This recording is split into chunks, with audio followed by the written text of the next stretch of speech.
What happens when life hits you blow for blow and the storms seem never ending? Yet, instead of laying down and giving up, letting your storms consume you, you remain steadfast, finding the willpower, the strength you didn't know existed, and the courage to keep pushing forward. That is perseverance. How you respond to your circumstances is key. Welcome to the basics of perseverance. Good night, good evening, great people. I hope you had a lovely day today and your evening is going well thus far. I am a peace of mind and welcome to the basics of perseverance, where their story may be your story and they're coming to you raw and uncut. Without further ado, I would like to introduce my guest for this evening, Miss Lanecia Radcliff. How are you doing this evening? Hey, hello. I'm doing good. So glad to be a part of your program. Thank you so much for And inviting me. I appreciate you, excuse me, being a part of it tonight. And I just want to say, like, if you guys haven't seen her perform, you got to watch her perform. Go watch some of her videos. Like, when she performs, she really performs. Like, you can feel her energy. It's always good energy. She's always smiling, and she's always giving over 100% when she's performing. Y'all really got to check it out. And I saw that clip on it was on Facebook. What's her name? Jakia Midget. I think she posted it. Yes, And yes. I saw that. I was like, oh man, that was so awesome. I was like, you was just like in your own zone. I didn't know if you were just like, you just got up and started dancing or Yay. what.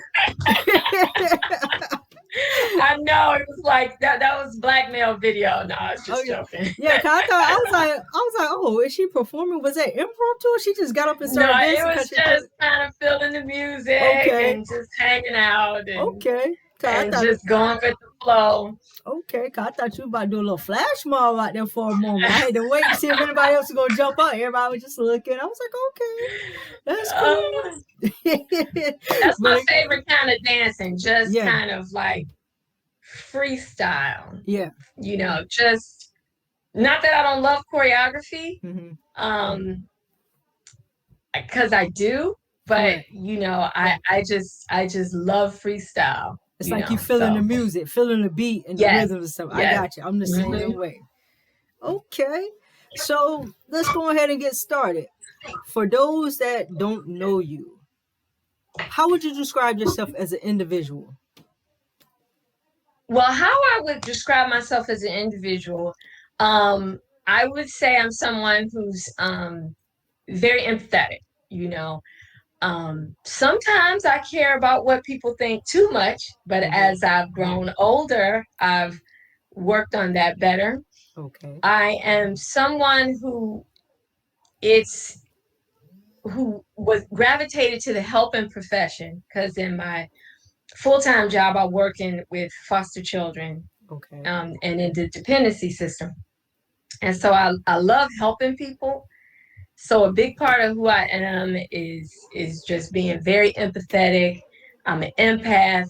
I love to love. And, you know, I'm also somebody who is stubborn. I can be stubborn, and that could be a good thing. Sometimes that can be a good thing. Sorry, just sweating a little bit, even though it's cold outside. It's okay. You know, so I just, I can be too independent sometimes.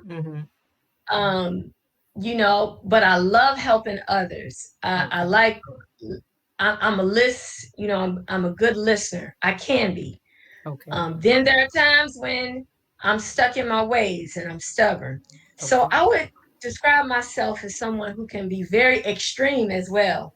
You can see all this energy with me performing, and then I can I'm not a person that always has to go. I love to relax at home. I love to be in my hammock. I just got me a hammock like 6 months ago. So it's like a dream for me. Like it's just awesome to be laying in my hammock in my backyard. So I can be all these extremes, and I'm very eclectic. I guess that's the best word to describe me. I'm very eclectic, you know. So I can listen to Led Zeppelin from the 70s. Some people may not know who that is. Heavy rock. But then I love my African music and drummers and Mama Di Kieta, from Guinea, West Africa. Yeah. And I'm from Motown, Detroit. And so I love music and dance. It's a big part of who I am. And it has helped me to cope with a lot of things that just go on in my life, good and bad. Gotcha. Dance is an art, and it's an escape art. Mm-hmm. It takes your mind off a lot of elements, but it also allows you to put a lot of things into perspective. You speak through your dancing, you know. Speak to Mm-hmm. your dancing. Okay, I like that. Eclectic. Mm. Okay, so let me ask you this.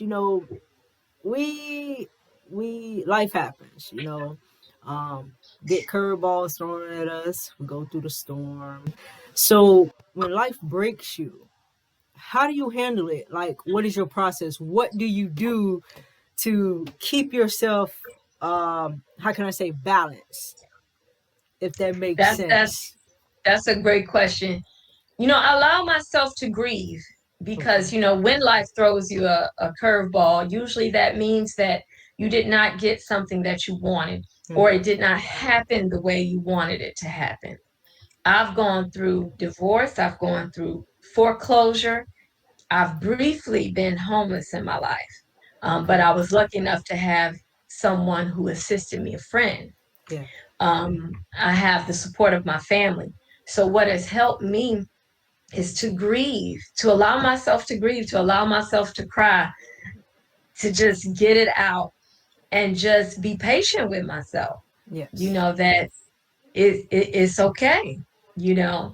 Um, and also helping others has helped me too in the past when something happened that really threw me a curveball, Hmm. and then being able to temporarily just take it off of myself and Hmm. to not be so okay, like, woe is me, woe is me, woe is me, to just temporarily, even though it's okay to grieve, it's okay to be sad. Yes. We have to tell ourselves that.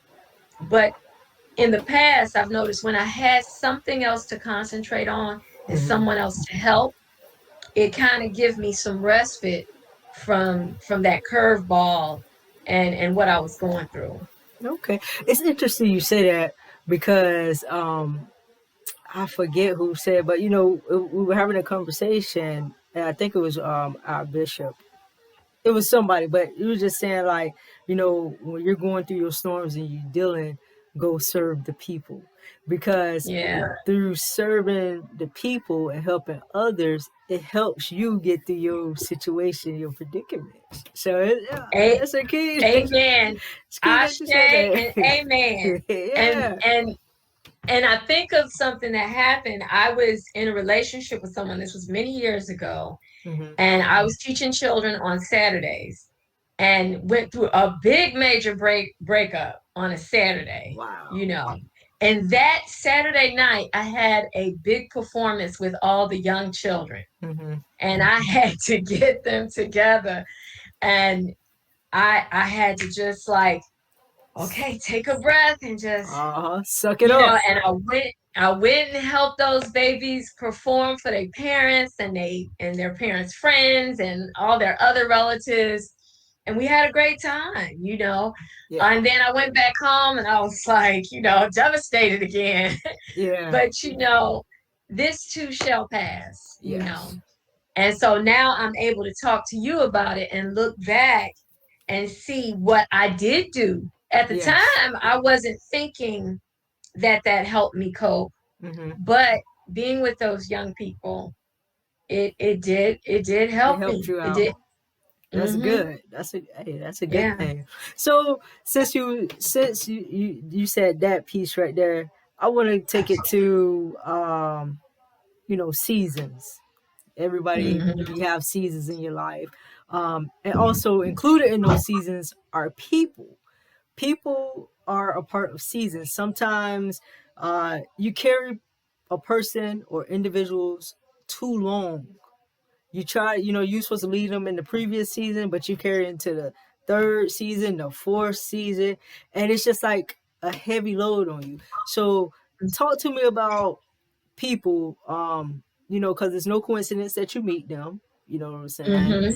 They Right. come into your life, whether they're to use you, whether they're to teach you something, whether you're to teach them, mentor them, help them, guide them. Some come for a long period of time, some for a short, and some just like boom, going within a matter of a day or so. So talk to me Right. a little bit on that.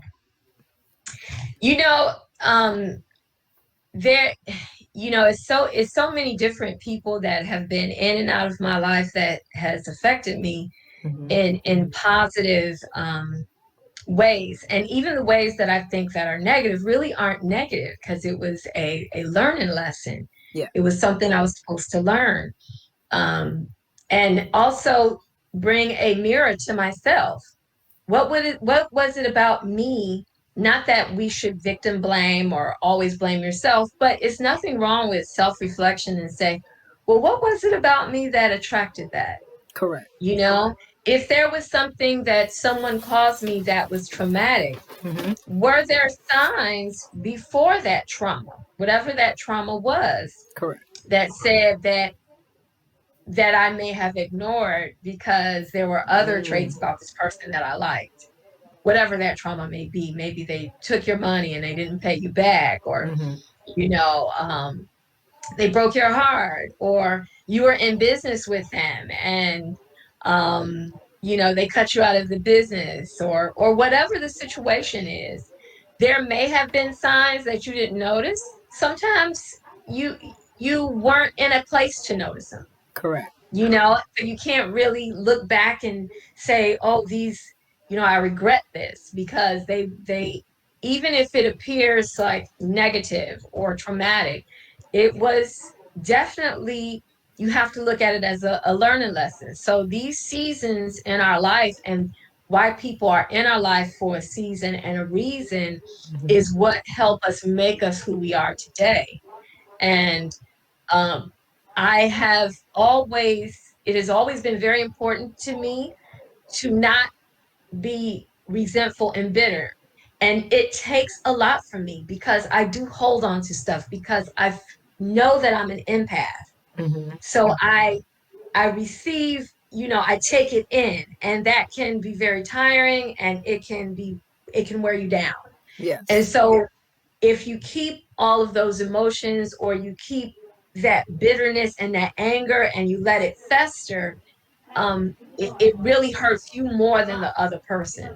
Mm-hmm. So with the seasons and the reasons, you have to forgive yourself and you have to forgive others. So that. That is the number one lesson. You have to forgive. You have to. You have to. Like, you, you like, you got a point there, and it's crazy because I was just about to move to that when you said that, when you hold so much in and it just drains you.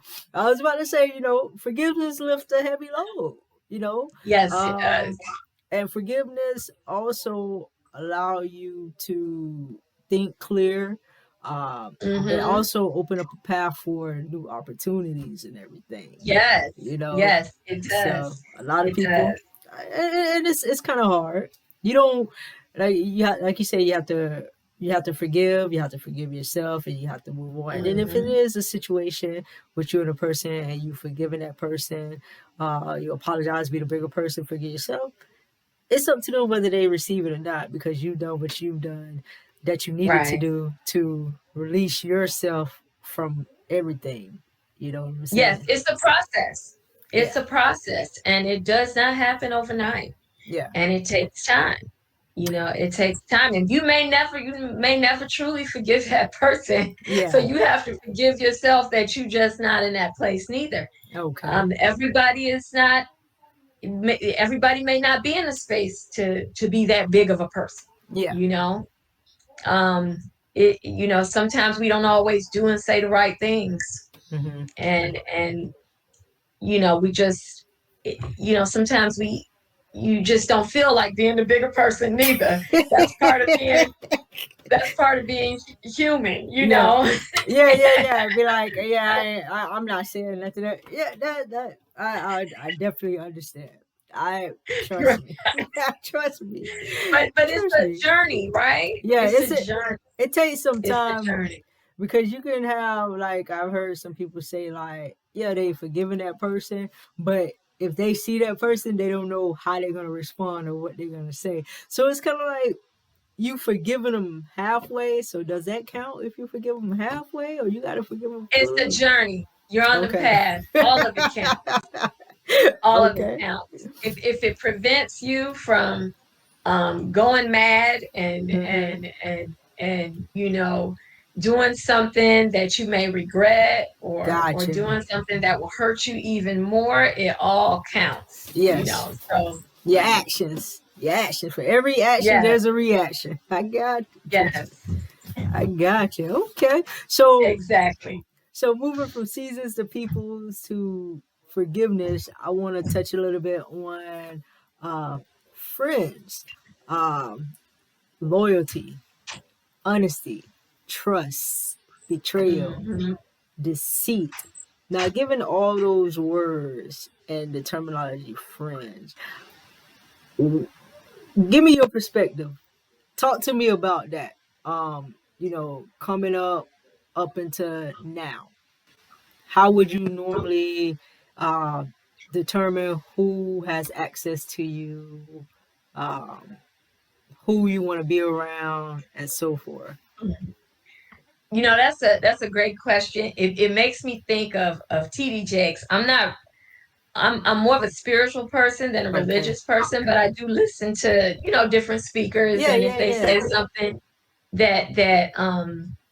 that I hear that speak to me, Mm-hmm. or you know that comes to my attention, it's like, Yes. oh, okay. So TD Jakes has this thing called you have your comrades, Mm-hmm. your confidants, and your constituents. Yep. Okay.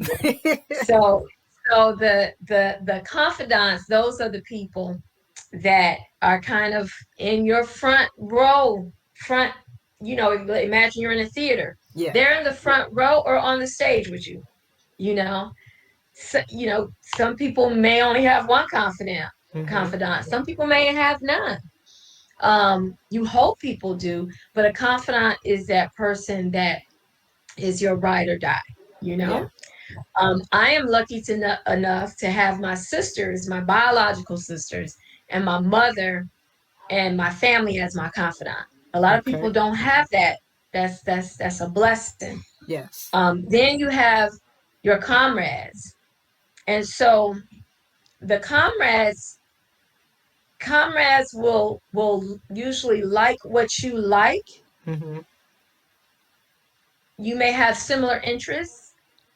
You may like doing certain things together. Mm-hmm. It is not a guarantee that they will like you, because Correct. sometimes people they can like what you like but not like you Hmm. you know Yeah.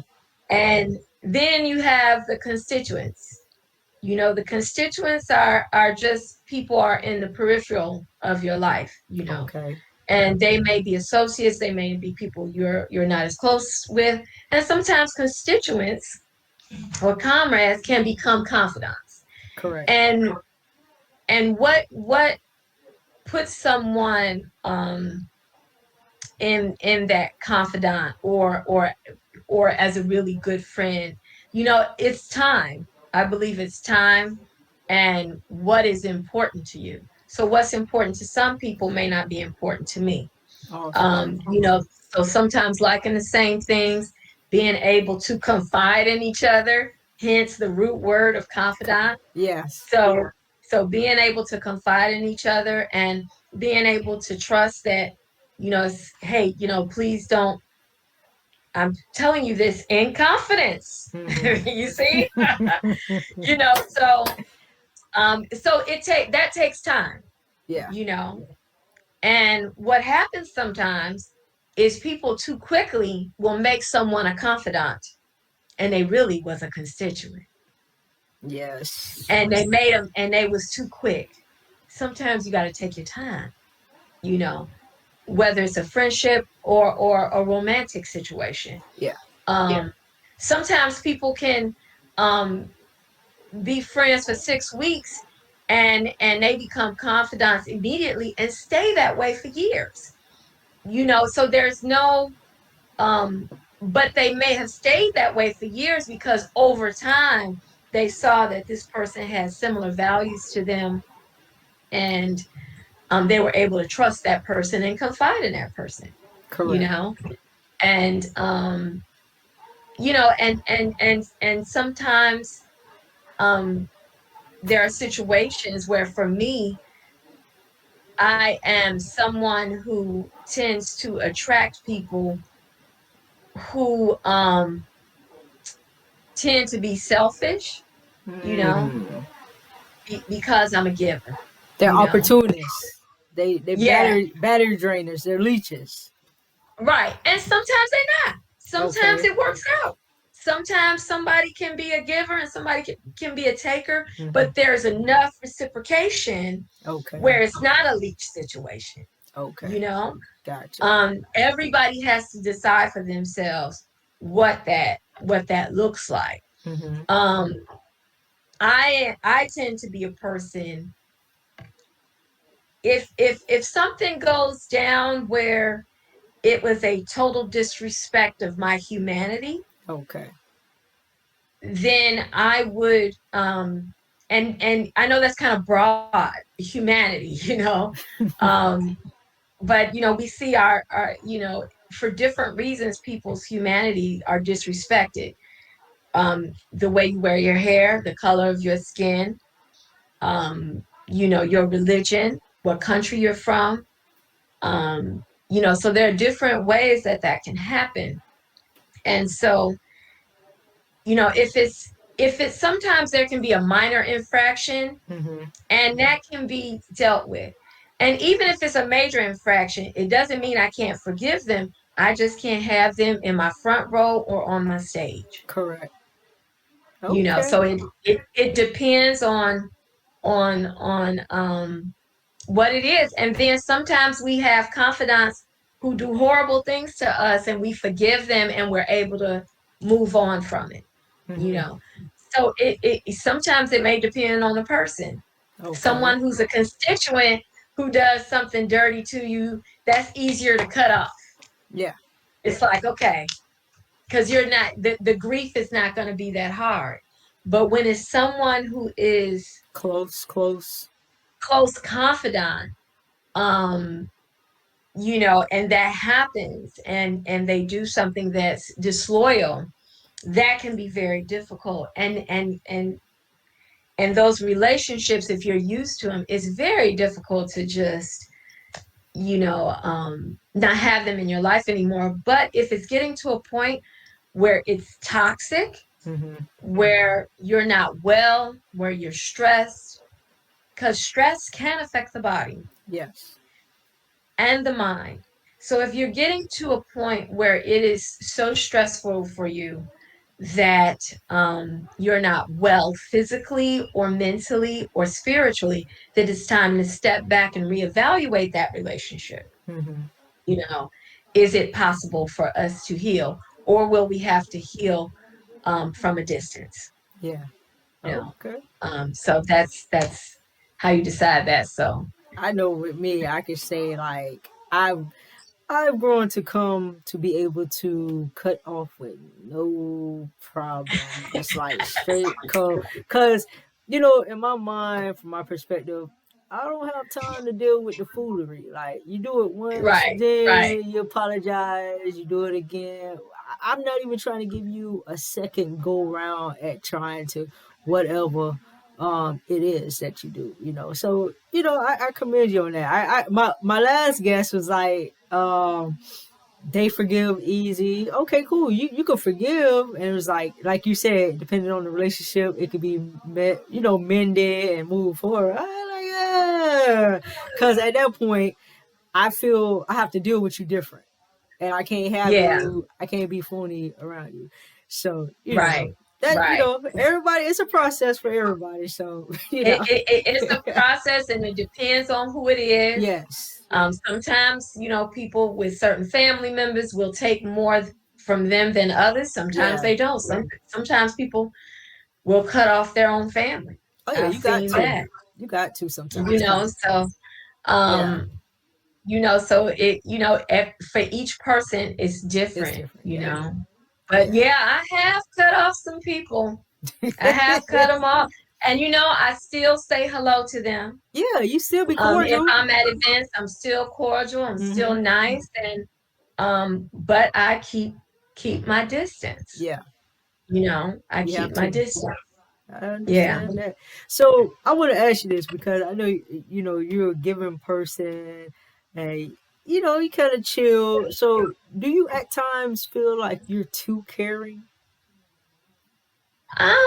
Yes, for sure. Okay. Be but as I have gotten older, Mm-hmm. I feel like I'm able to I've practiced self-care more, Okay. So I there have been times I've been very selfish. Mm-hmm. I can be very selfish. A lot of artists are narcissistic.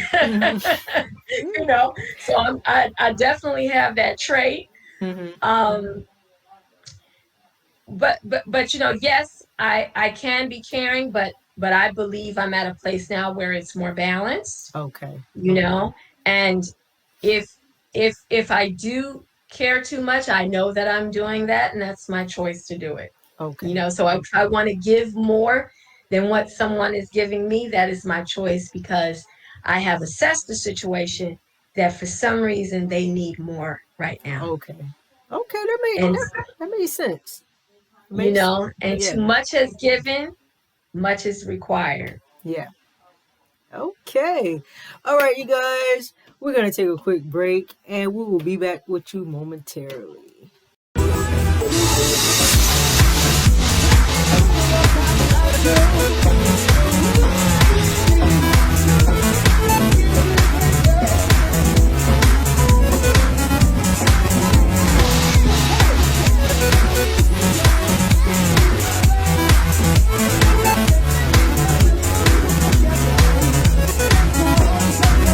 All right, welcome back. And if you missed the first part of the segment, you can always go back to the beginning. And again, we have Miss Lanecia Radcliff this evening.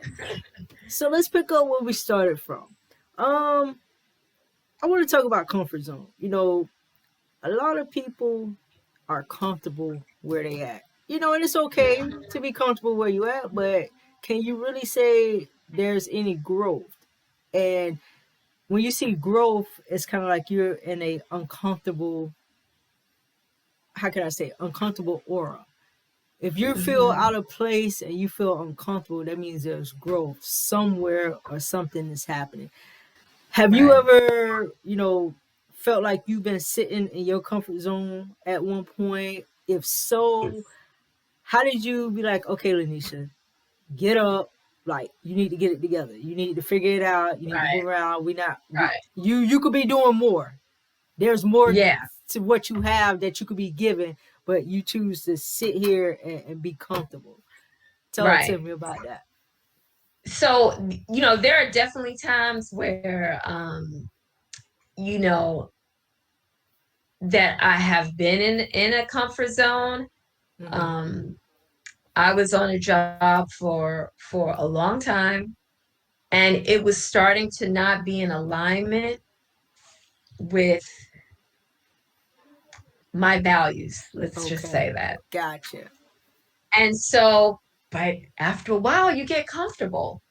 It wasn't so much money because working in my field, you don't really make a lot of money, but I'm doing better than some, other people. Correct. And so you get comfortable, because you've been there, you fear the unknown, all these different things. So, but then there was something that was an aha moment,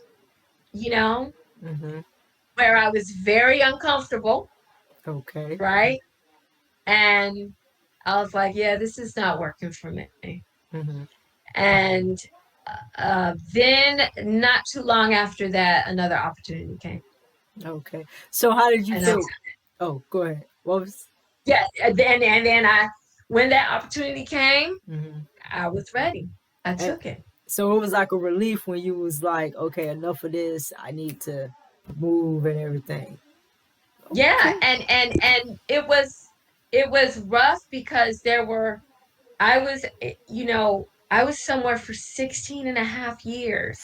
Ooh. 16 and a half years. That's a long time. Yeah. You develop friendships with people, Mm-hmm. and you develop attachments. That doesn't mean you can't have them outside of there, Yeah. but and then there were programs that I helped build. Ah. There were things that I helped build, and there were certain youth I was attached to. Okay. So, but at the end of the day, that gut Mm-hmm. feeling, the head is important, of course. Your head is important, but that gut feeling is the voice of God.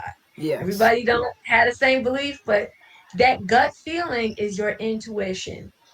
And there comes a time where how your gut feel uncomfortable. Yes.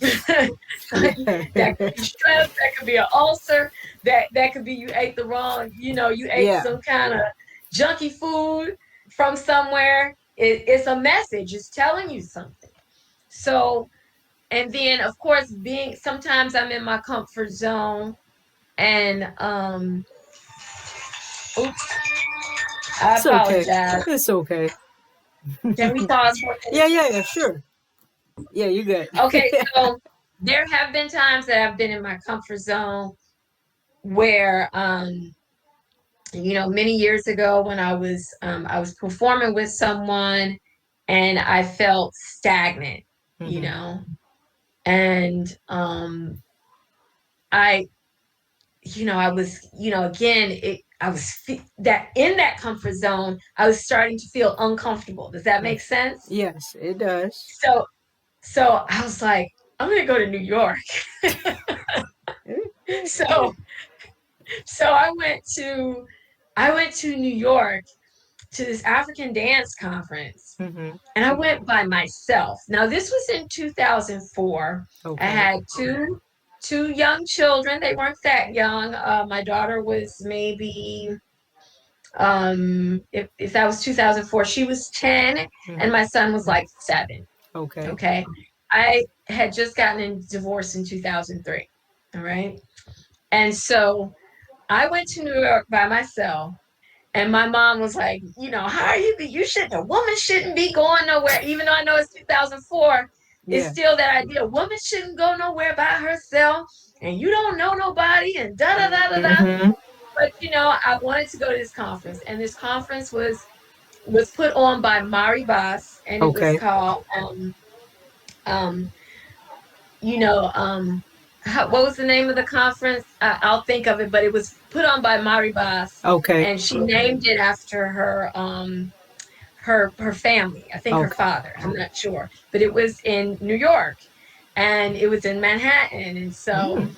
I talked to some. I can't remember who I asked, but some in African I knew was like, oh, I have a friend in New York. He can tell you how to catch the bus Uh-huh. from the airport to your hotel. And the hotel, because I was on a really tight budget, Yeah. the hotel I was staying at was kind of like it wasn't a hostel because I had a private room, but it was a shared bathroom. So, but that's Ah. what I could afford, but it Yeah. was nice. And so I had to, so it was just crazy that the first time I went to New York, I went by myself. I didn't have transportation. I caught the bus. Mm-hmm. He told me how to catch the bus. I went to the conference by myself. I got I went to a Sensigalese party in Brooklyn Mm-hmm. and got stranded in a red leather outfit at 5 in the morning. Um, Oh so man. but I learned so much Yeah. at that conference. And even if I didn't remember all the dances, it Mm-hmm. got me out of my comfort zone, Okay. being Awesome. around some of the best African dancers in the country. Yeah. So that got me out of my comfort zone, and for sure. And to be honest with you, I really never thought I was that great of a dancer. Like, because sometimes my memory, like I have to, whenever I learn anything, I have to do it over and over and over again. Correct. I have to practice it at home. Where you have some dancers who can look at a routine and just da-na-na-na, da-na-na-na, and then get it right there. Me, I have to like practice it a lot, And so, but it's just, when I first got into it, I said, I'm going to be a lifelong student. I wasn't thinking about performing. I wasn't thinking about teaching. I wasn't thinking about being the baddest bee in African dance. I wasn't thinking about, some people get in it for different reasons. They get in it to it for attention. They get into it to find a man. They get into it, for for a lot of different reasons, and for love of culture. Yes. That's one of the biggest reasons. And for me, when I got into it, I did not think I was good enough to teach or perform. So, so all of that. So I didn't start off like, okay, I'm going to take classes for 6 months and now I'm a master. Yeah. I didn't start off like that. Some people do. And, like with the right lighting and the right outfits, people, but the way the world works, make sure that you don't write a check that you can't cash. I know that's right. Because you write that check, somebody who a master gonna be in front of you and like, well, do this, this, and that. Yeah. Yeah. So I stay humble because I have a lot to learn. Yeah. And I said, when I first said, so the comfort zone, I could be doing more now, but what I have tried to do during this pandemic is try to keep my weekly Thursday class, for people who, need that extra boost, Gotcha. and encouragement. And so, I've been doing that. And so now I'm thinking, okay, what are some more things that I can do to encourage people to keep moving? Correct. So, Okay. and then sometimes I like being comfortable because I raised 2 kids pretty much by myself, and I was, always hustling, always moving, had this and had that, and doing all this stuff, go to rehearsal, fix dinner, then come back, help somebody with a project. Oh, I got a project due tomorrow. Why are you just telling me this? So I did that. Yeah, last minute. And then living in South Florida, I've always had more than one job. Okay. I had my main job, then I had this other job, and then I have this job. And, so for me now, as I get older, as my children are grown, I am enjoying being in a comfort zone as well. Okay, gotcha. And being comfortable. So it depends on how you define comfort zone. But I understand what you're saying. You're saying more so about, a comfort zone where you're not growing. Correct. And that can be dangerous, if you stop growing, So you can slow down, because as I get older, I may slow down a little bit. You can slow down, but still grow and learn and continue to help others. So okay. See, you gave me a couple of angles at different angles for your comfort zone, from a dance perspective, from being a mother raising kids and having to do all this, and then the growth aspect. So you did a whole trio, a triage, we'll call it like that. Okay, I like that. Right. So we move from the comfort zone. Let's move to living in the past. You probably touched on this a little bit. You did touch on this a little bit early on. But living in the past, a lot of people live in their past.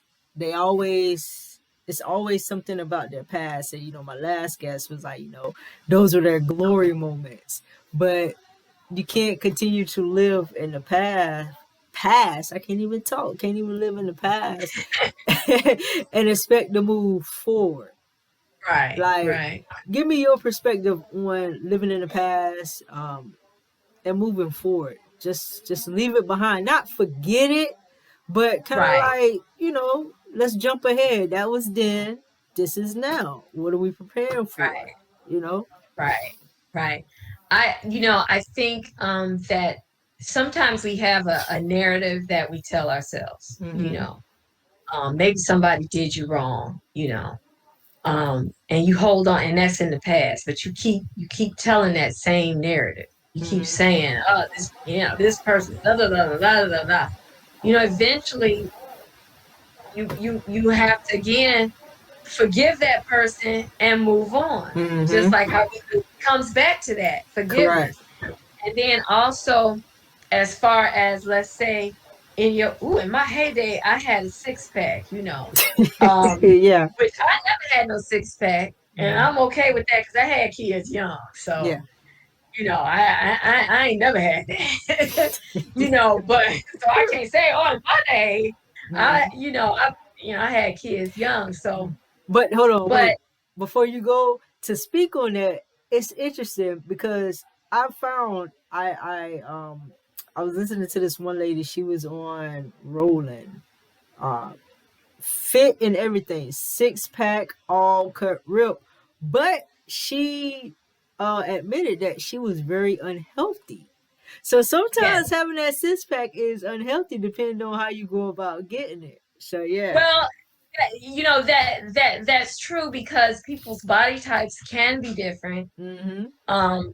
But it's interesting that you say that, and I could preach about that all night. You'll be here like 16 hours if I talk about the different especially meat-based diets and dairy-based diets, but that's a whole nother conversation. We're gonna put you that's gonna be on the Let's Talk segment. I have a Let's Talk segment. Okay. And we're gonna talk about that. You're gonna break that down for everybody. Yeah. Because just being having this certain look does not mean you're healthy. Exactly. Because your arteries could be clogged. There could be other issues going on. But I think for me, I definitely look as far as living in the past. It can hold you up. Sometimes I look back on the past and it's nostalgic, and I enjoy it, and I enjoy thinking about the past. I also think about how did I survive that? How did I make it through that? Yeah. Sometimes I watched a documentary about crack in Detroit. Well, it wasn't in Detroit, but it was just talking about the crack epidemic and the especially how it affected the Black community in major cities all over the country. But I grew up in Detroit when crack came on very strong, and it affected my family. It affected my friends in the neighborhood. I lived it. Yes. So watching that, it was my past. It triggered a response in me. I was very emotional. I was crying because it was a trigger. So sometimes that past is still with you. Yes. And you'll never forget it. And you'll see something, and it'll trigger you to make you think about that. That I lived that. Everybody's talking about the crime bill and Biden and this and that. Some of us were living it. Yes. We were going to school. There were drive-by shootings on my block. My mother still has a bullet hole in her bedroom to this day. Wow. So some of us lived it. And it's interesting how people make assumptions about me. And I don't go around, like wearing anything on my sleeve. I let people think what they think. But that's why you shouldn't make assumptions, because you don't know what a person's past is. Mm-hmm. So I'll never forget that past, because I honor the people who did the best that they could to protect me and look out for me when Yeah. I was in that situation. I honor them. My grandparents, my mother, my sisters, some of the drug dealers in the hood. Mm-hmm. It was a conflicted situation, because at the time that they was killing our community, sometimes they'd be looking out for us too. Mm-hmm. It was a conflicted, it wasn't an easy, just good but guy, bad guy. Yeah. And then who was the people coming in? It wasn't just black people that were buying them drugs. It was I would everybody. see a lot of people from the suburbs coming to buy those drugs of all races that would come in our Exactly. community to so I live that past, so Mm-hmm. I'll never forget it. I honor it, but that's not all I am. That's not. In Detroit, we were learning about our history. They would say Detroit was the murder capital of the world. But Wow. guess what? It was the murder capital of the world Wow. in the 80s and 90s. It was, and then it would compete with Compton and certain cities in New York. I forget it, Newark probably, East Mm. St. Louis. Those cities. But guess what? I was learning about who I was in Detroit too. Yeah. It wasn't I was covering learning up. about I was learning about Paul Robeson, because I That's went to what's Paul up. Robeson Elementary School, and how they Okay. labeled him a communist. And he was a black man that was in the 20s and 30s. He was an opera singer. Wow. And he was talking the truth back then. It was Mm-hmm. no social media to hide behind. It Yeah. wasn't no Twitter. It wasn't no like you a Facebook activist. Nothing against that, because there's some people doing some great work. Don't get me wrong. Yeah. He didn't have that to have behind. He just he put his name out there, and they blackballed him and labeled him a communist because he was talking the truth about what was going on. Mm-hmm. That's kind of like what's So going on now. They don't want you. They don't want to hear the truth. That's the thing. Like they pretty much saying like I've heard them say, oh, slaves didn't build America. This and third. Christopher Columbus. They still teaching kids that Christopher Columbus founded America. America was never lost. Y'all stole America. right. And they keep saying, "Oh, go back to your country." No, go back to your country because you didn't initially find this. All of you guys are immigrants, y'all. Come on, like Most, that's yeah, I that mean, they don't teach the I, kids the real history. They I that's my think problem. some people, I'm noticing that there is a movement and a consciousness. I don't Mm-hmm. know if people, you know, some people are starting to discover things. I think the 1619 Project Mm-hmm. was very powerful, Oh yes. by the journalist uh, Hannah Nicole Mm-hmm. Jones. I forgot her last name. Um, but with the New York Times, a lot of that stuff I already knew, but there was some new things that I didn't know. Mm-hmm. And the thing is, a lot of people are trying to discredit it now. I Oh don't know yeah. if you've seen. Um, so the thing is that it's interesting. How do you, um, regarding living in the past, Mm. if you don't acknowledge that past happened, how can you heal from it?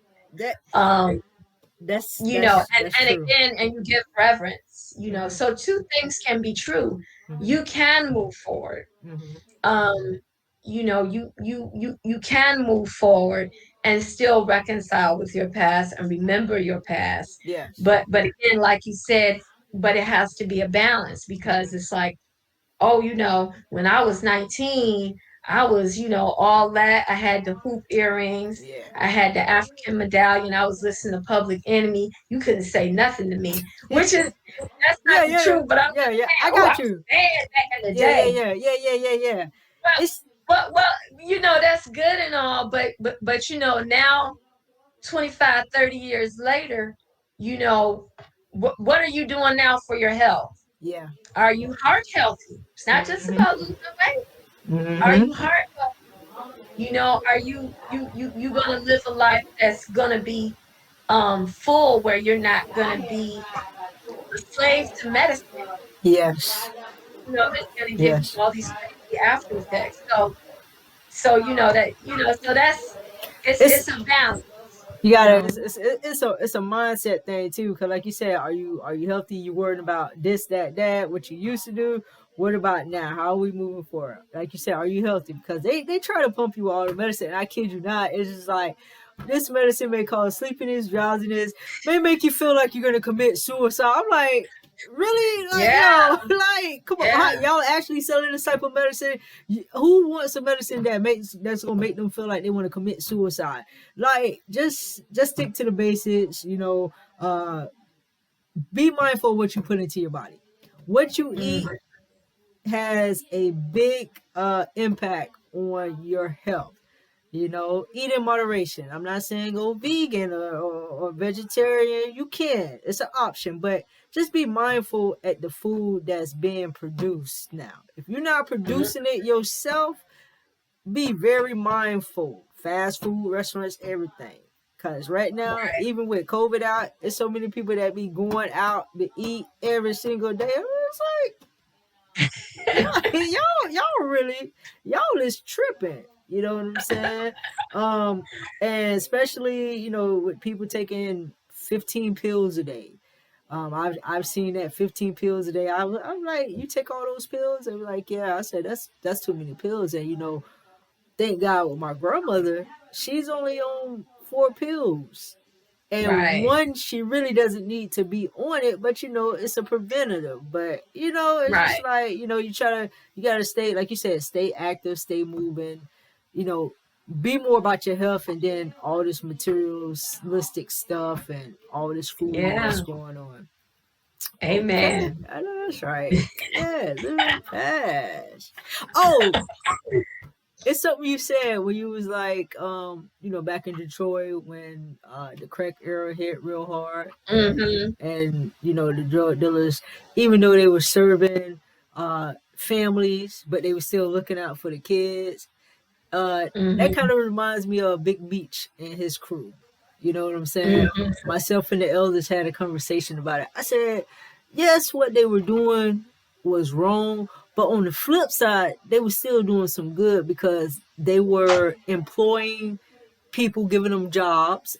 I'm not saying that it was good, but in a sense, it is, because if you had somebody that couldn't get a job, black, brown, black, brown, yellow, they couldn't Hmm. get a job, they wouldn't hire them. So if you give them an opportunity to make a little cash, you know what I'm saying? Yes, it's illegal. That's the risk that they take. They also would buy Christmas for the kids. They would also help pay the Right. light bills, even though they selling to the parents and stuff. They were still, watching out for the hood. It was rough, because you know, um, I think there were some that don't care. Mm-hmm. They'll Yeah, yeah, sell to yeah, anybody. They don't care that you're addicted. yeah. It's just like all human beings, regardless of melanin Mm-hmm. or not melanin, Yeah. um, have these characteristics that can be honorable characteristics and Mm-hmm. not honorable Correct. characteristics. It was just a situation where um, a lot of stray bullets, people got Yeah. killed. You Yeah. know, there was situations where there was a situation where a 3-year-old was got Killed. killed from a stray bullet. Yeah. And the thing is, nobody was talking about gun control back then. Mm-hmm. They talking about it now because But my school got shot up. My school got shot up. really. My school, not in the same sense of Parkland. Okay. It was about finances. Ah. It was about turf. Yeah. You had the Finkel Mafia killers. You Mm-hmm. had the 6 Mile Boys. You had different people. Yeah. So it was about turf, and it was about a competition, because what Mm-hmm. happened, and it shows that in the documentary, because I lived it. I was like, yeah, that's right. Which doc? The Which documentary is this again? Let me It's write this on down. Netflix. It's called Crack. If you just look up crack documentary.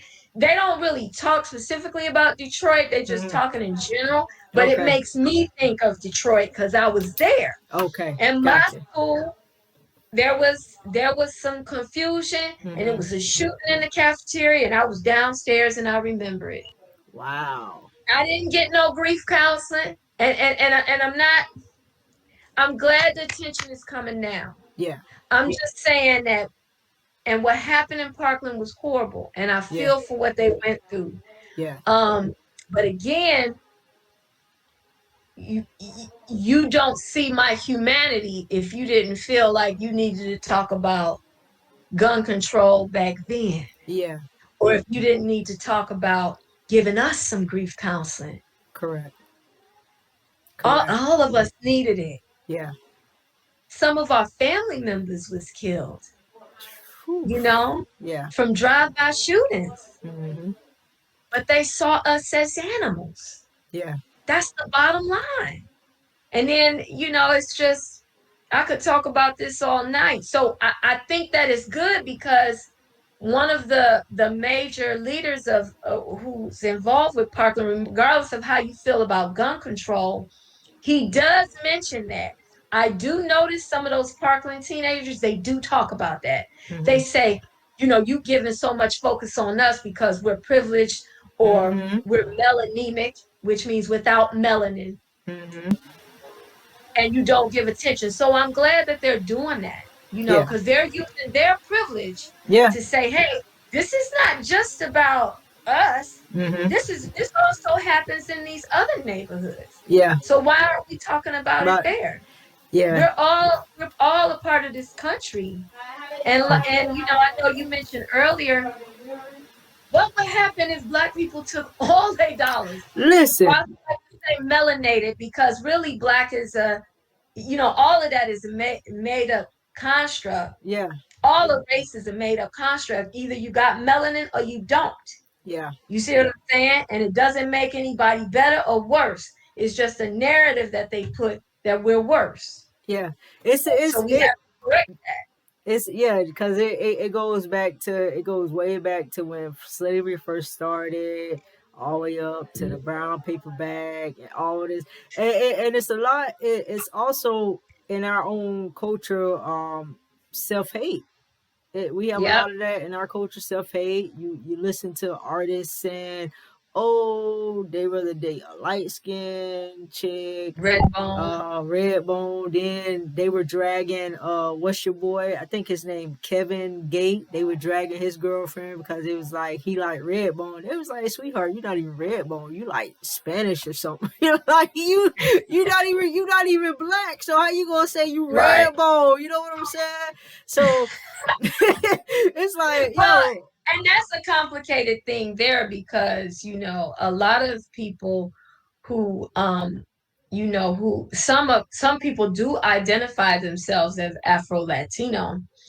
And then you have some Black people who look like they could pass for white, but in this country, they were considered, they were considered Black, but in some of the other countries, there was almost like they call it mestizo, like you were mixed. And it was almost like a different race. And it's a bit more complicated. I think a lot of Latina people, in some situations, I can't say all, it's like they're Black out of convenience sometimes. Yeah. Sometimes you claiming Black, sometimes you not. Now there are some that look like us or dark, Ain't no way around it. I mean, like and then you can have people who are brothers and sisters who who can look totally different. That happens here as well. So, if she wants to identify as Redbone, she can. That's her choice. It's her choice. It's like, that's her choice. I identify. Yeah. If she wants to identify, but are you going to have that same energy when your boyfriend get pulled over by the cops? Right. Are you going to still be Are you still going to be red bone? Mm-hmm. Just like, if you are, then okay. Because remember, red bone here is still black. Yeah. So just remember that. Don't choose and pick when you want to be a part of the culture or not. Remember, red bone had its advantages. Yeah. That was They had a privilege over they had others. privilege. Yeah. But at the end of the day, Yeah. if you were, that's what, like you was mentioning, my friend Jakia, she's like, but at the end of the day, You are if you was still if you was in Mississippi in 1950, Oh yeah. which bathroom would you be using? Okay. You'll be So using the colored bathroom. so like we yeah, I'm so grateful that my family, my mother did Mm-hmm. not instill, even though it's a part of who we are as Black people. Unfortunately, Mm-hmm. we have to move past that. It's going to take a lot. Yeah. But my mother never treated me and my sisters differently because one was darker or lighter. Yeah. I did not realize people would tell me that I was light skinned when I left my mother's home. My mother's very dark. So I thought I was dark like her. And Mm-hmm. then I would Yeah. go out and people would be like, no, no, you're not. And Yeah. because she never, I'm grateful that she Yeah. never put that in my mind. Yeah. So Yeah. even It's though it's crazy. a part, I heard it all the time, Mm-hmm. and it's a lot of family members who really, extended family and all our families where they make ignorant comments. Yeah. You know, they look at the ears, Mm-hmm. And see if the baby gonna when be the dark or big, light.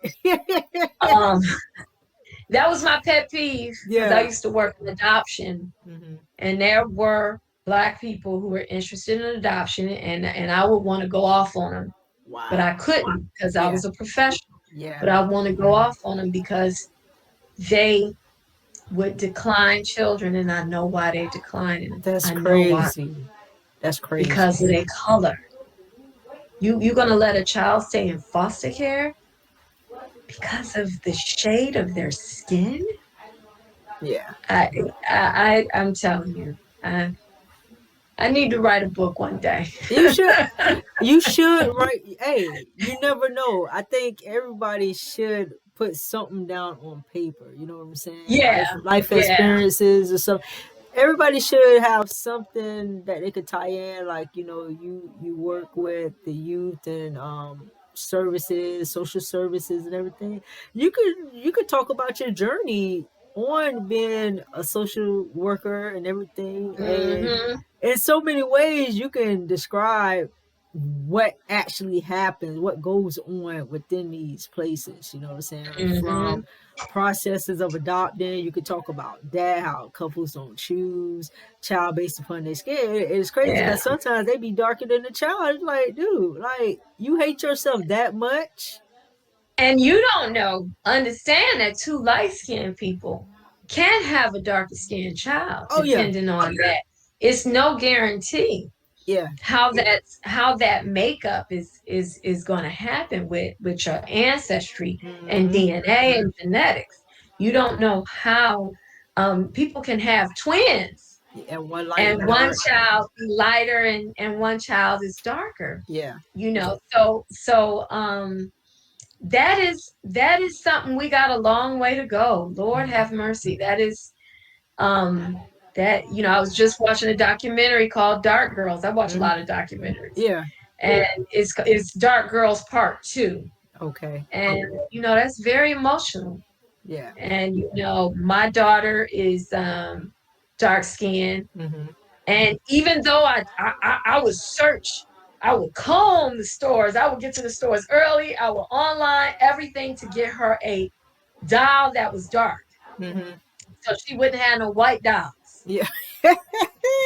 I would read books with Yeah. African American, Yeah.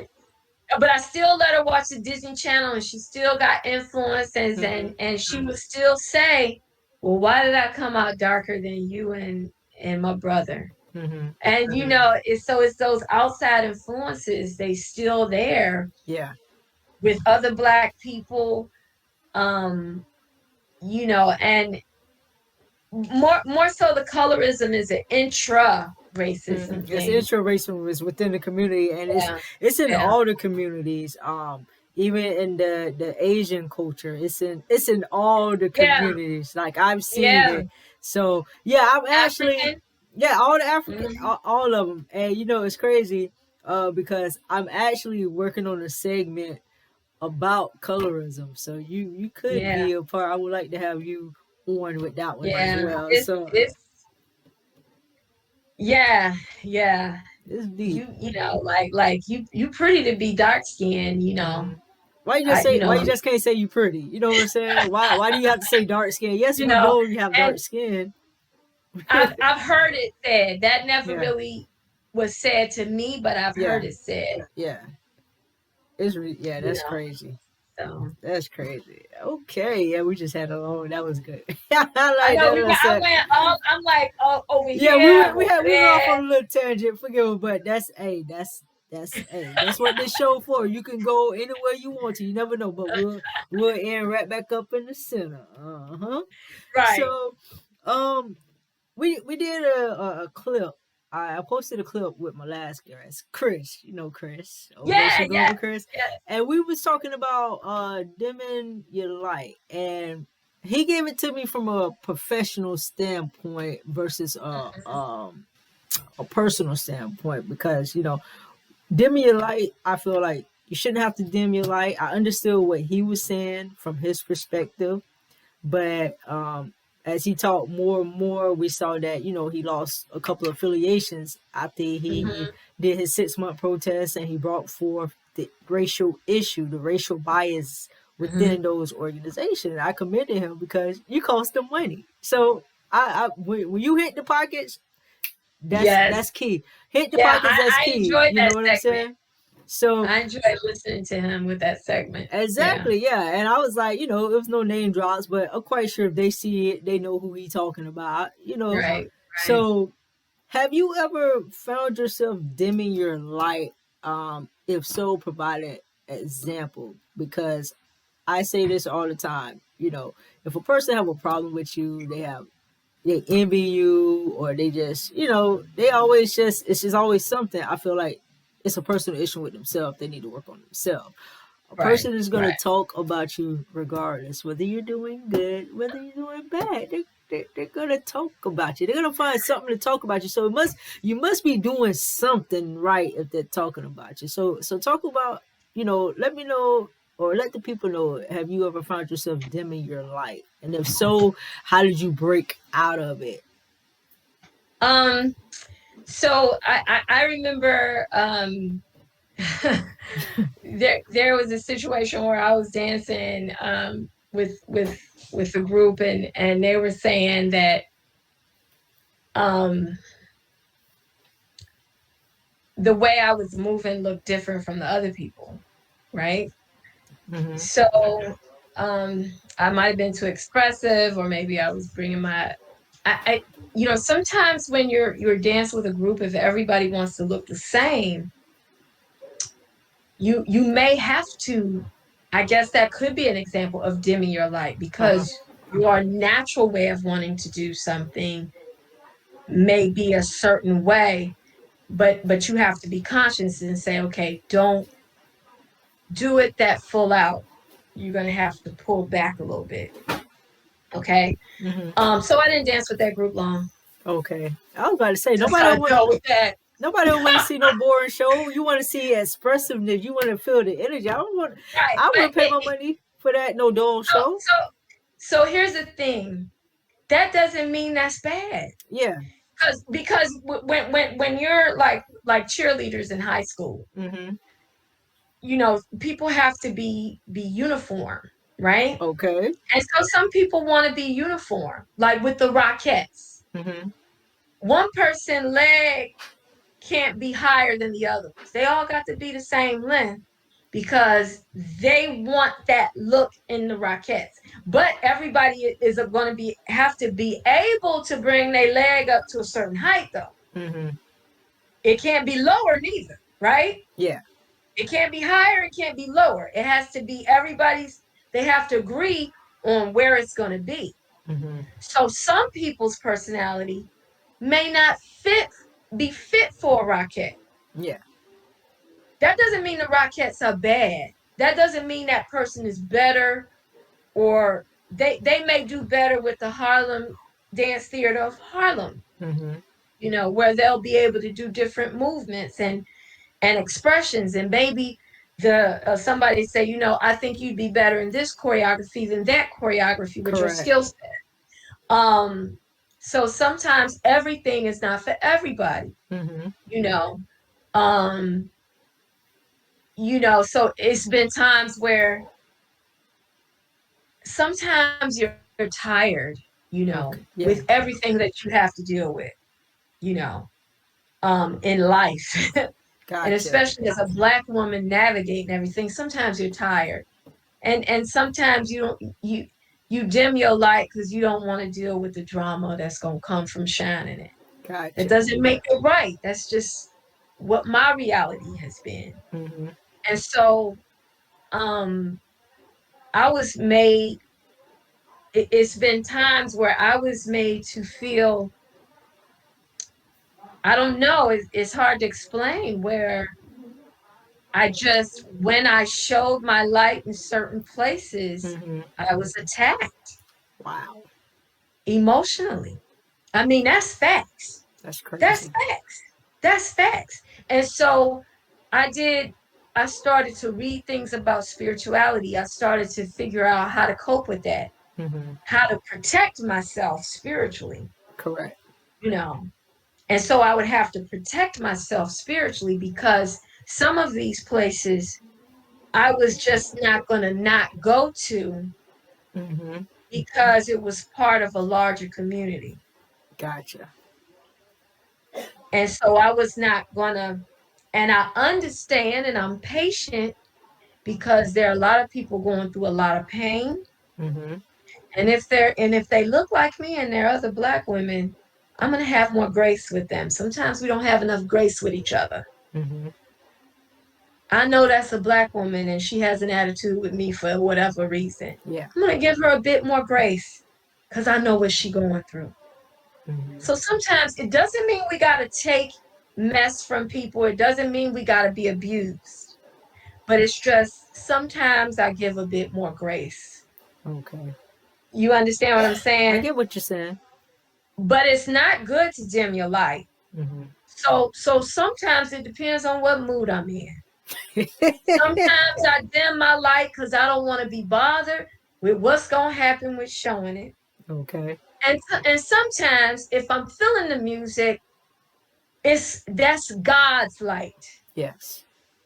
And God's light can never be dimmed. So when God wants me to bring that light out, it's coming out. It ain't nothing you can do with it. So if you got a problem with me, you got a problem with a higher being. Mm-hmm. You got a problem with my connection to something bigger than myself. Mm-hmm. Because it's not me. We're all connected.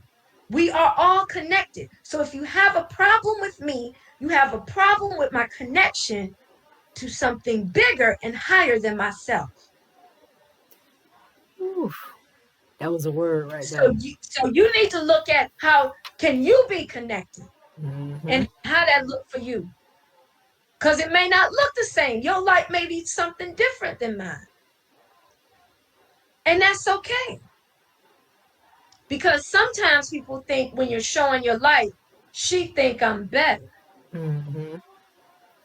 And understand, I was one of those women that had extremely low self-esteem. Extremely low self-esteem. I did not think I was attractive. I did not think I was that great of a dancer, but I did it anyway. Yes. Even when I was getting all this negative attention, even when people weren't encouraging me, even when people were talking a lot of junk about me, I did it anyway. What is that?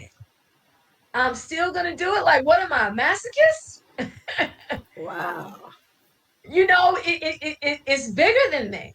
Yes. You see what I'm saying? It's Yeah. bigger than me. You No. know, so you can't keep me from it.